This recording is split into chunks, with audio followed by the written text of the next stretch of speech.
Start the clock. Good afternoon. At the tone, time will be Real time.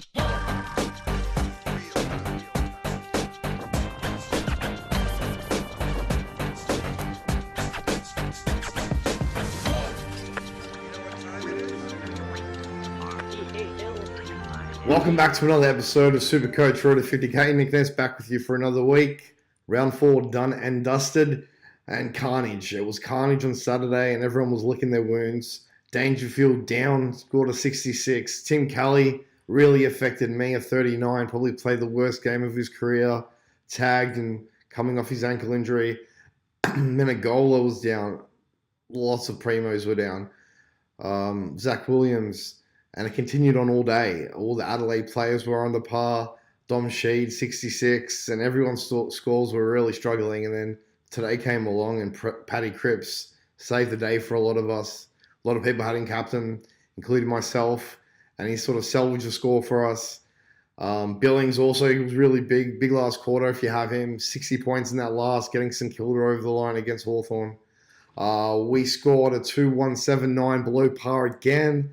But we do move up the rankings. Every week we've moved up. We haven't gone backwards at all. So that's the only real plus we can take. So we're now ranked in the top 17,000, which is okay. I'm still looking for that one big week where we can sort of really move up the rankings in that one big score. So hopefully we can get that next week. With that said, let's take a look at the team and see how everyone did. So starting in defense like we normally do, Lloyd, once again, 109. And Whitfield brought him in this week. I did the trade. Rockcliffe came. I knew he was going to come back and score big. I knew it. I don't care. I just wanted him out of my team because he's just poison for me.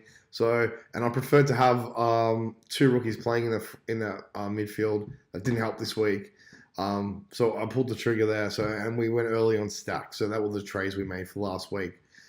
So we got Lloyd and Whitfield, the two primo defenders in the team, and they both played well. As you would expect, Zach Williams was down on his normal output. He's still holding on to an 84 average. He's going to have those sort of games at his sort of price point. So that's okay. Brody Smith, I told everyone not to worry, and he come good with the 104. Probably a bit lucky to get that high of a score, but we'll take it. Scrimshaw, finally, one of these rookies went big, 98. Got scaled down. I think it was at 101 at the end of the game. But whatever. He's looking really good in that team. Starting to really look comfortable. Getting his tank going. They were pretty unlucky. I think they had 2 injuries. So they were sort of down to 2 rotations. Sort of lost the game at the end to the Saints. Duzma, 73. It's pretty reliable for that sort of score in that 70 to 80 to 60 sort of bracket. What's he averaging? 71 on the spot.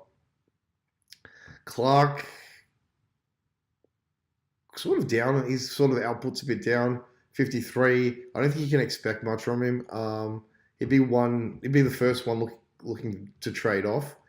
Hall renamed the Melbourne team, which is good, and scored an 86. And he actually looked really good too the other day. So that's a positive. There's some sort of cash generation going on there, which we like. Paddy Cripps, what can you say? I really feel sorry for Paddy.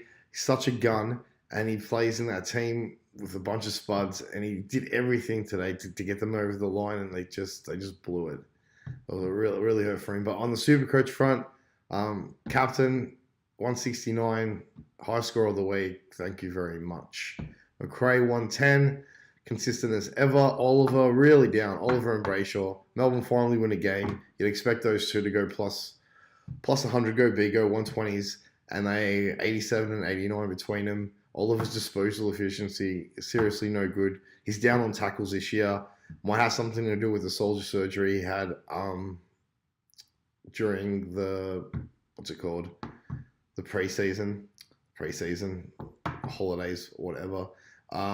Yeah, disappointing. But I'm really stuck with him at this point. I really don't want to sideways him. He should come good, shouldn't he? Crouch, disappointing. Copped a big knock. Had to go off. Came back on in the 4th. Finished on 77. Adelaide lose a game they really thought they probably would have won. That's disappointing. I'm going to have to do something because my forward line rookies are terrible. everyone's are. They're just not firing. I'm pretty weak in that position. So I'm not sure if I have to downgrade an Oliver, a Brayshaw, or a Crouch to get someone in. But we will wait and see. Constable down. First time I'm starting him on the field. That's disappointing. Libba, great, 106. Got an average 114 for that 300 starting price. It's lovely. Welsh.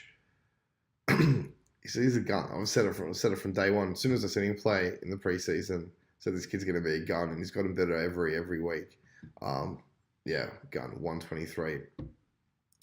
Atkins finally had a decent score. That's good. He'll get his cash to tick over. We brought in Stack a little bit early. Actually played pretty good. I was watching that game. Impressive. Even though he scored only 40, he'll hold his spot for a while, I believe. And Scott didn't get a game rested. He might find it hard to get back into that North Melbourne team since they won.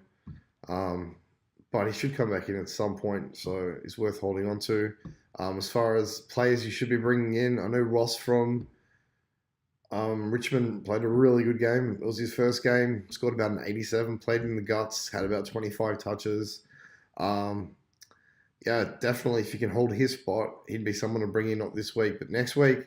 You'd be looking to bring Stack in this week or Marty Hall. If you don't have those players, then you're looking to generate some cash for yourselves.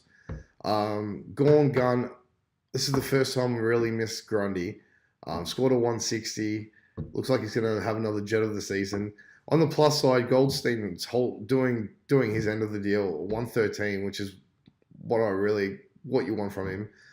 He's averaging about 98. I said I wanted 100 average.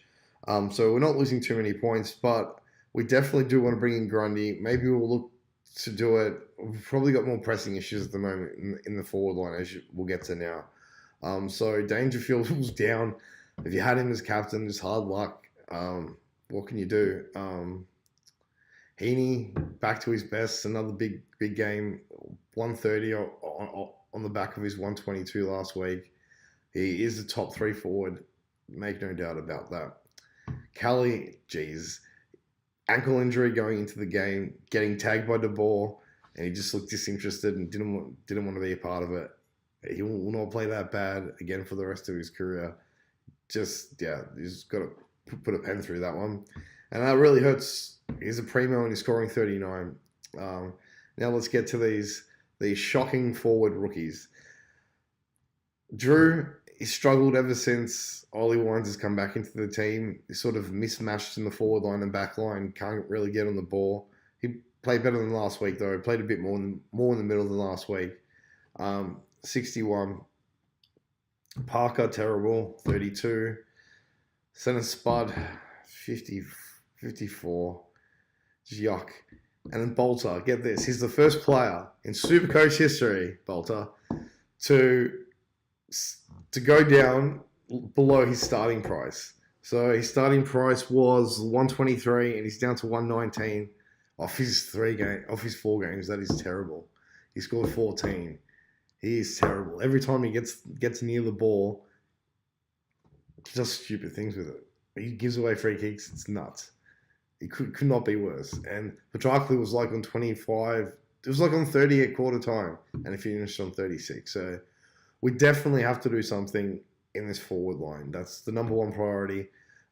We got 26 trades. I really didn't want to burn any this week. But center field might get suspended.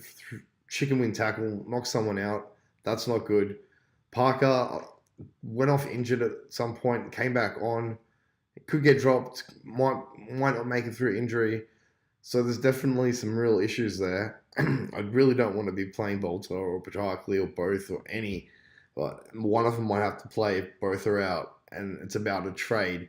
Marshall, we talked about last week. Ruckman for St Kilda, who's listed as a forward. He's averaging about 110. Scored another 120 today. A lot of people brought him in last week at 350 price point. He's now at 408. And I was playing around with trying to get Clark out and maybe doing a center field, but I'm 50k short. That doesn't work. So the only other option would be to sideways a primo. We can go early on Ross and take out a Brad Crouch or Brayshaw or an Oliver for him. But if I'm going to do that, I really don't want to. He's still question marks on Marshall. Can he do it long term? He's got Gorn this week. And if I'm going to sideways a primo, I probably want a primo in return. Travis Boak, looking at you, he looks to be the one that's averaging 120. The only shitty thing about Boak is I brought him in last year and he cost me a top 500 finish. I brought him in after their buy in China and he averaged about 70. And basically a lot of people brought in Westhoff instead, and Westhoff went on to average about 110 and Boak averaged 70 for the rest of the season, and it sank my season, something shocking. But I'll have to do something, so we'll have a think about it. So thanks for watching for another week. Hope everyone went well. Let us know how you went. Post your scores in the comment section below.